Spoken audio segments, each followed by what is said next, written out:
Et bonjour à tous pour cette première vidéo de Top Ladder. Donc le but de cette vidéo va être d'étudier un ladder donc top niveau. Donc là on est sur du Master Challenger, on peut reconnaître quelques joueurs pro, par exemple Alphari qui est juste là. On va s'intéresser dans cette série de vidéos chaque fois à une lane différente. Donc je vais essayer d'alterner top lane, jungle, mid lane, ADC support pour essayer de voir un petit peu tous les rôles.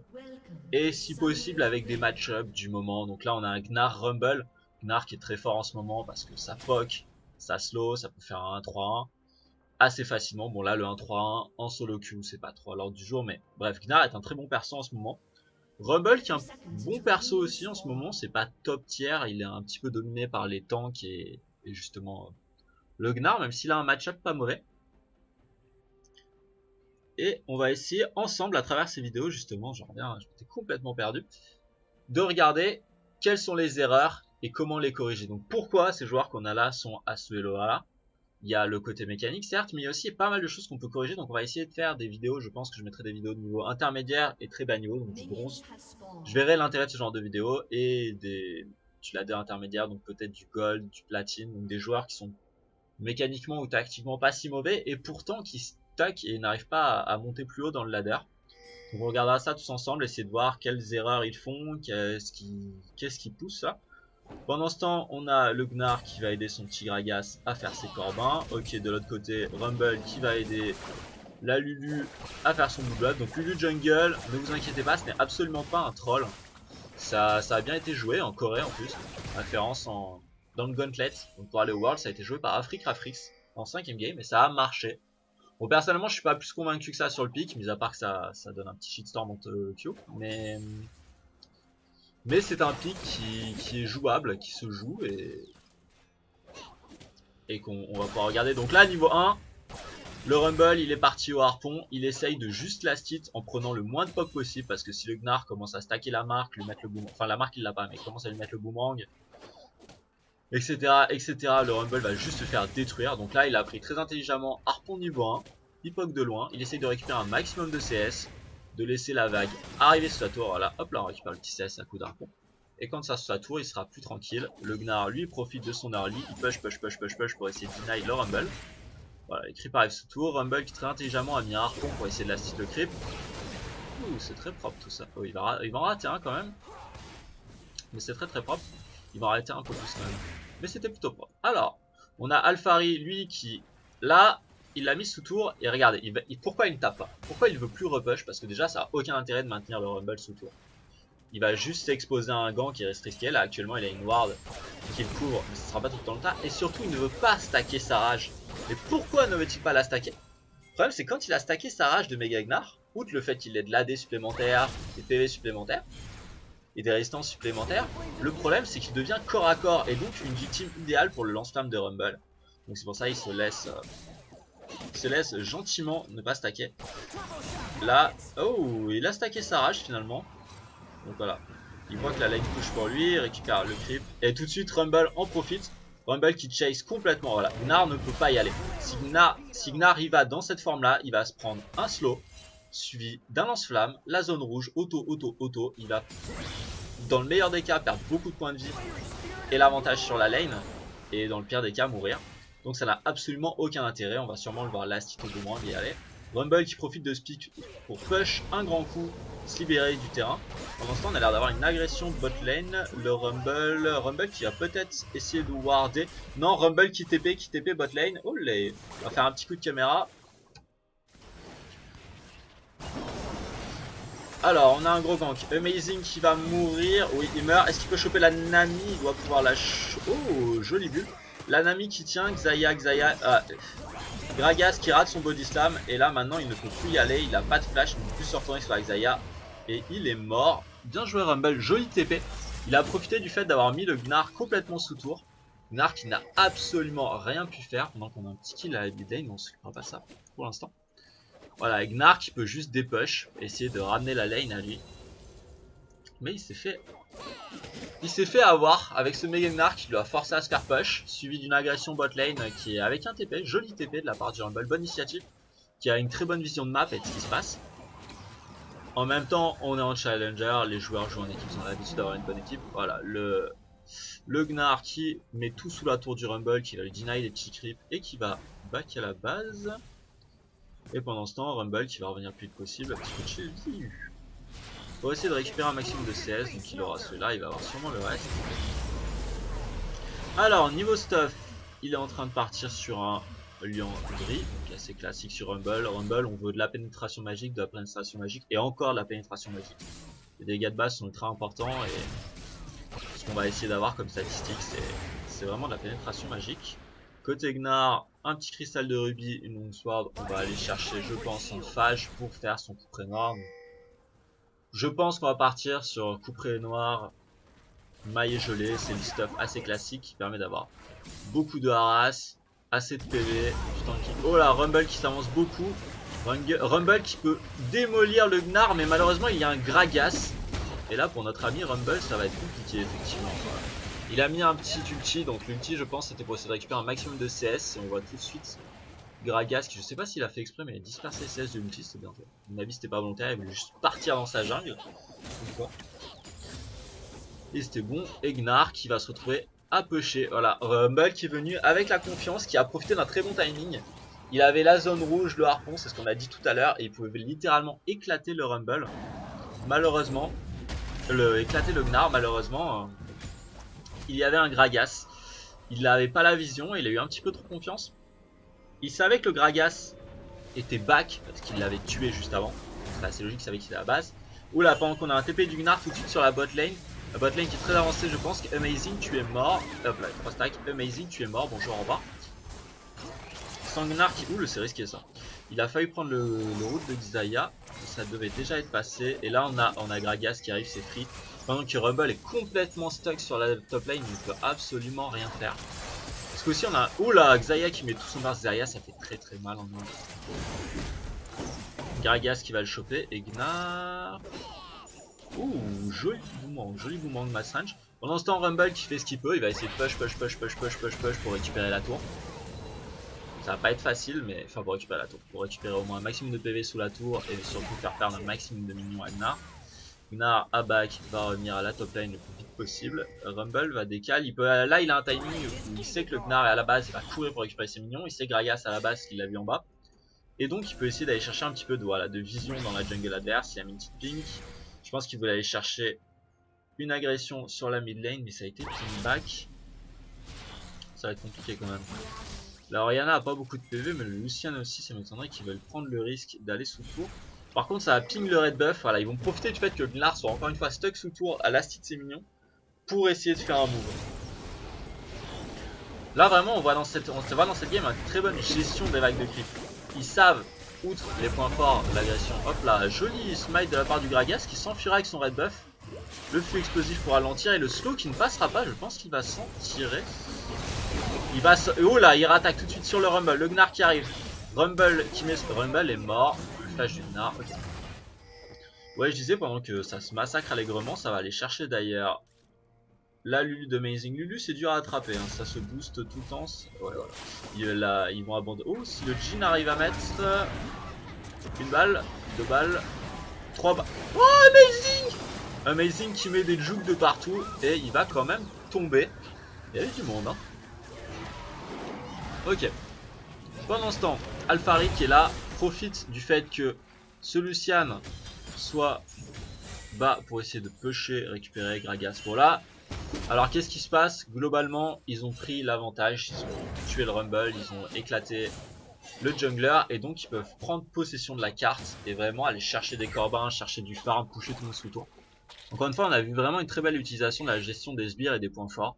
Le Gnar était sous tour, Rumble est allé graisser au red buff, c'est un très bon move. Finalement ça a mal tourné pour eux, mais l'idée de base était très bien, vraiment jouer avec la pressure qu'on a sur la lane pour savoir quand décaler.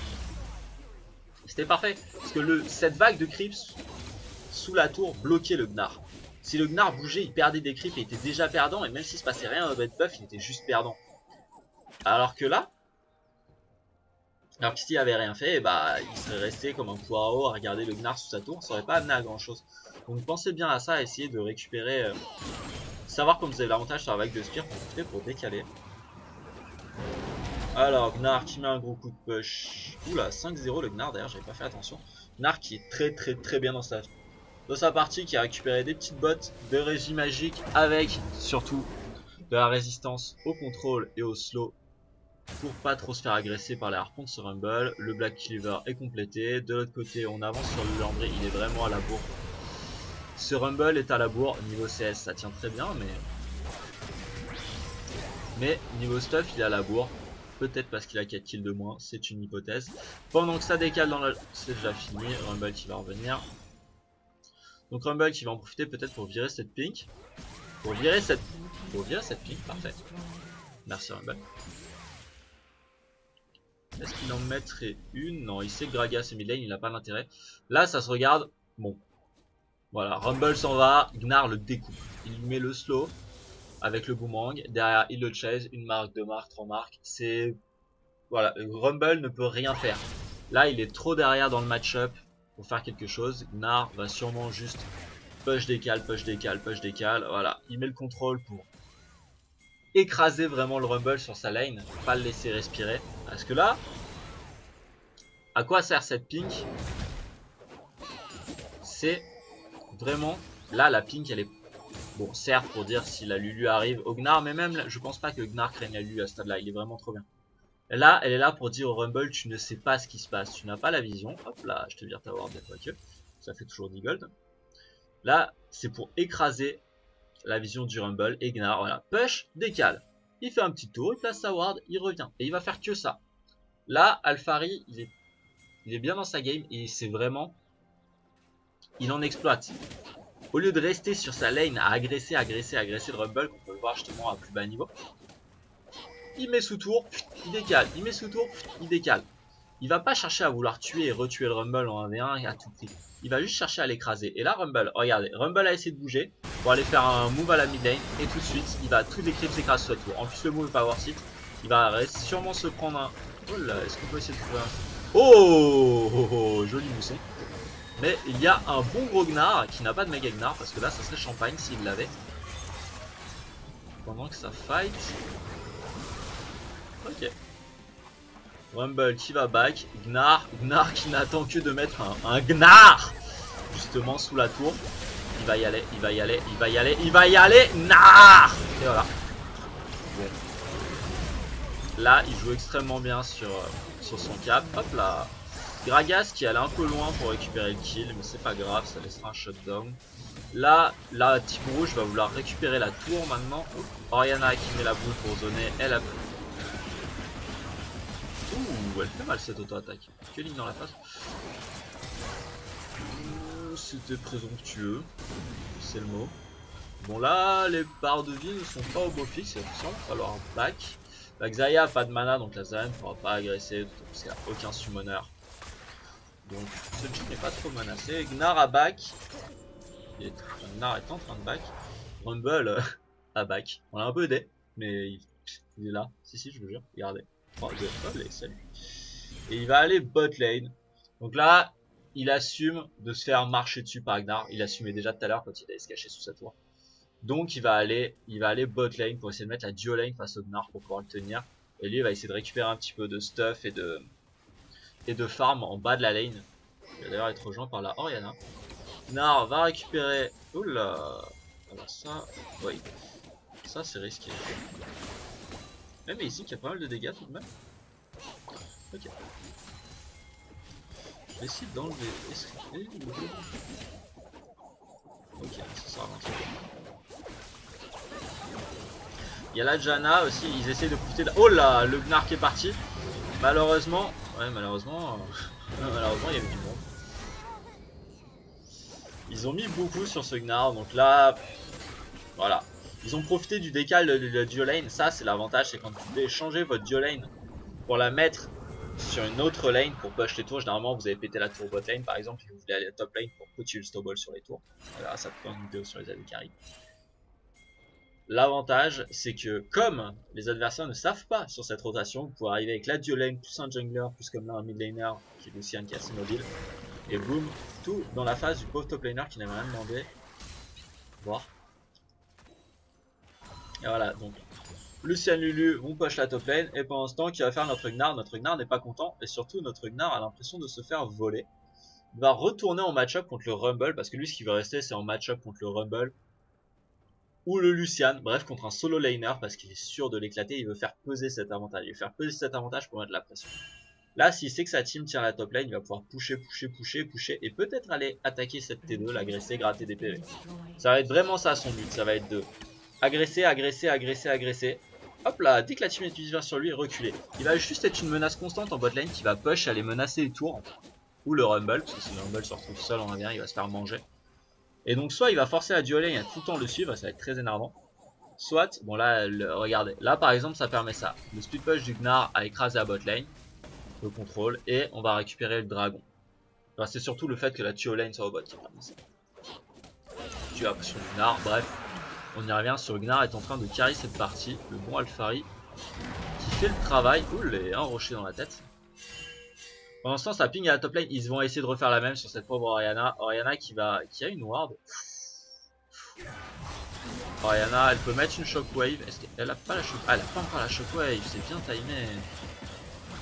Ok. Donc Orianna Lucian, match-up qui a été démocratisé vraiment au MSI. Faker qui s'est fait martyriser avec sa Orianna par ça. Orianna Lucian c'est vraiment fort, ça permet Lucian a une pression incroyable sur la Orianna en début de partie, il peut vraiment snowball et écraser le match-up et ça met beaucoup de difficultés à Orianna qui est quand même un pick assez safe avec un late game très strong et un ultime dévastateur. C'est une bonne réponse pour éviter de laisser monter ce pick en toute impunité. On revient sur une Gnar, hop là, tout le monde est au top, très bien. J'amène la vague de creep sous la tour. Je vais faire mon petit tour dans la jungle comme tout à l'heure, essayer de voir s'il y a de la vision à récupérer, si je peux placer une petite ward. S'il n'y a pas un petit jungler qui traîne, rien ici, pas de pink, hop là. Mon travail est fait, la vague est pushée, je reviens, oula, t'avances pas trop, petit rock. Hop là, boomerang, auto, hop là, et tu rentres sous ta tour, merci, au revoir. Là vraiment, les deux joueurs jouent bien. Rumble sait qu'il est au fond, il peut pas faire grand chose, c'est pas vraiment des erreurs du Rumble. Mais Rumble joue bien parce que même en étant au fond, il essaye de pas grip. Et pendant qu'on a un TP du Gnar, j'ai pas vu la situation au top. Ça va partir pour un ou, ça va être compliqué ça. Il y a le Rumble qui arrive. Ok, TP contre TP, donc là ne bouge, donc je suis un petit peu présomptueux. Après, si tu as un flash, boum, flash ulti Gnar, bravo, joli bait. Les abeilles chevaux par contre ce Lucian peut être assez embêtant, il va pouvoir les kite pendant un bon moment. Ok. Voilà, donc Rumble qui a essayé, là il a vu une opportunité au top, il a voulu décaler, tenter de mettre l'ulti pour couper la retraite de l'équipe rouge. Et essayer de gagner le teamfight, malheureusement il commence à y avoir beaucoup d'avance. Pour la team rouge, le snowball est en marche 21-8, c'est un massacre. Donc je vais peut-être, ouais j'hésite à cut la game ici, mais on va pouvoir continuer à regarder, on va s'intéresser un peu plus des moves en équipe, même si avec un tel écart de différence, regardez on n'est même pas à 20 minutes, il y a 8k gold, 9k gold, 10k gold même, oh les, non 9k gold oui c'est ça, c'est écrasant. Gnar revient sur sa bot lane, il va aller récupérer la vague de farm, push, remettre la pression sur cette T2, et soit bloquer la duo lane, soit va mettre sous pression encore une fois le Rumble qui va lâcher. Voilà, donc niveau stuff, Black Cleaver, maillet gelé, parfait. Et maintenant il va partir sûrement sur du tanking, beaucoup de tanking. Et de l'autre côté, Rumble a son Liandry, il a même pas pu prendre des bottes de pénétration de Meshi. C'est vous dire la détresse de ce Rumble. Rumble qu'on est résolu à des tabous ninja. C'est quand même assez triste. Alors là, le Gnar, ce qu'il veut savoir maintenant, c'est il a un gros body avec des PV, c'est qu'est-ce qui tape en face. Lucian n'est pas trop mal dans la game, Xayah est pas trop mal. Lulu est plutôt au fond, Rumble aussi, Janna, bon Janna sera un des healers. Ok. Mais un Sensor Ardent qui buff Xayah et ce Lucian, donc à mon avis il va aller chercher un item d'armor en premier, Rumble qui s'avance beaucoup. Là le Rumble fake d'avoir du soutien, enfin fake, il y a un Lucian derrière. Clairement si le Gnar chase et agresse le Rumble se fait découper. Mais là Alphari va pas tomber dans le panneau, il disait bien que c'était un peu gros. Pourquoi ce Rumble qui esquive depuis tout à l'heure voudrait tout l'instant chercher une noise. Et il va y aller, il va se faire cup par le Lucian. Et la Lulu, là est-ce qu'Alphari va le sentir, il va avoir son Mega Gnar, il s'enfuit, il le sent venir, il sait que ça vient pour sa vie. Ouh, joli esquive. Est-ce qu'il aurait pas pu la caler contre le mur, ça aurait été presque plus efficace. Joli stun. le hit de Rumble et Alphari qui va tomber. Mais ça ouvre un Baron Nashor. Voilà. C'est donne-moi ta jambe ou donne-moi ton bras. C'est vraiment ça qu'a fait Alphari. Il a mis énormément de pression bot lane. Au final, même s'il tombe, toute cette pression qu'il a mise a débloqué un Baron Nashor. Bon, ça va donner une tour, mais une tour et un kill contre un Baron Nashor, c'est rien. Là, c'est un excellent move de la part de la Team Rouge et surtout ce Gnar qui est vraiment en feu. Et Rumble qui fait ce qu'il peut. La Rumble qui essaye de revenir comme il peut. Malheureusement, j'ai peur qu'avec son pic qui tendance quand même à perdre en efficience au fur et à mesure de la partie. Fini la Janna qui se fait ramener. Je pense que Janna est morte. Voilà, elle se prend une balle dans la tête, c'est fini. Pendant ce temps, Xayah qui fait essayer au moins de sauver le red buff par derrière. La Lu prend vers la Orianna, je reste sceptique. Non, c'est pas ce que je pensais. Mais elle peut se faire. Alphari qui va aller chercher. Est-ce que tu vas gagner ce Blue of Amazing? Amazing, je peux pas gagner ça.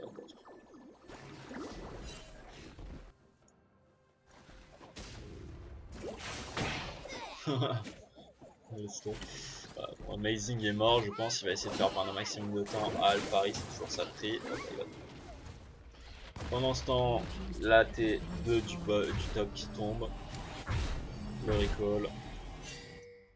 Là, honnêtement, la game est pliée, je pense. Je vois pas comment l'équipe bleue peut revenir de ça.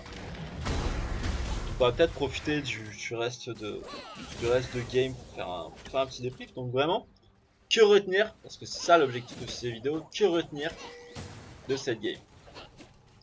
Déjà, connaître son match-up. Essayez de réfléchir à que va faire votre adversaire. Si on regarde rien que le niveau 1, que c'est dit Rumble. Je vais me faire poke, je n'ai pas le niveau 1. Je ne pars pas sur lance-flamme pour essayer de gagner un potentiel trade. Pendant qu'on a un teamfight, on va essayer quand même de voir le teamfight, c'est un peu dommage. Sinon, je ne gagne pas le potentiel trade. Parce que de toute façon, je le perds. Mais quitte à le perdre, autant ne pas le prendre déjà. Et de deux, essayez d'avoir au moins de quoi last. Oh, joli ça. J'ai même pas fait potentiel un flash. Ah non, le flash est bien. Essayez de ne pas perdre trop de last hit et donc il est parti au harpon. De l'autre côté, Gnar s'est dit je suis bien dans mon match-up, je peux push. Ah, je n'ai pas envie d'aller plus loin car là il y a mon méga Gnar. Donc pour Gnar, on voit une gestion de la fureur. Sur un Rumble, vous pouvez poke ce genre d'adversaire. À statique, ça marche sur beaucoup de match-up. Que ce soit un Maokai, un Shen, il y a des petites subtilités, ça reste un peu le même. Vraiment, essayez de jouer sur son poke des premiers niveaux. Vous pouvez all-in avec la forme de Mega Gnar, mais là c'était risqué, c'est le Rumble qui a le point fort. Et surtout jouer avec les minions. Pusher, pas pour pusher. Pusher pour bloquer l'adversaire sous tour. Amener une vague de creep sous tour, ça force plus ou moins l'adversaire à y être. S'il n'y est pas, il perd du gold et vous prenez l'avantage. S'il y est, vous savez qu'il y est, vous pouvez aller prendre de la vision dans la jungle adverse. Vous pouvez décaler, mettre une pression. Et voilà, donc vraiment jouer avec ces vagues de sbires et surtout ne pas rester quand vous avez un avantage dans le match-up comme le Gnar. Ne pas vouloir rester contre le Rumble. Le Rumble peut juste deny le match-up et c'est ce qui a très bien fait le Rumble. Si vous êtes perdu dans votre partie, que vous faites rouler dessus, ça arrive. Essayez de ne pas plus vous faire le rouler dessus. Calmez-vous et essayez de jouer comme le Rumble. Certains diront possible, safe, mettons, le Rumble et essayez de faire les teamfights. Peut-être ça pourra retourner la partie plus tard. Du moins. Que vous soyez à 0,2, c'est toujours mieux qu'être à 0,7. Parce qu'à 0,7, outre le fait que vous soyez au fond mentalement à cause de ça, ça veut surtout dire qu'il y a 7 kills qui sont partis pour l'équipe adverse. Et que donc vous mettez votre équipe encore plus au fond de par cela. Sa zone à mon avis c'est le dernier fight. C'est le dernier fight, we have a surrender. Ok. Donc, bah voilà, j'espère que cette petite game vous a plu. Si jamais vous voulez des améliorations, si vous avez un match-up ou un champion qui vous tenterait. Là, j'ai fini cette vidéo sur la top lane. Je vais sûrement faire le lane en descendant et passer sur la jungle. Donc voilà, bisous à tous et bonne journée.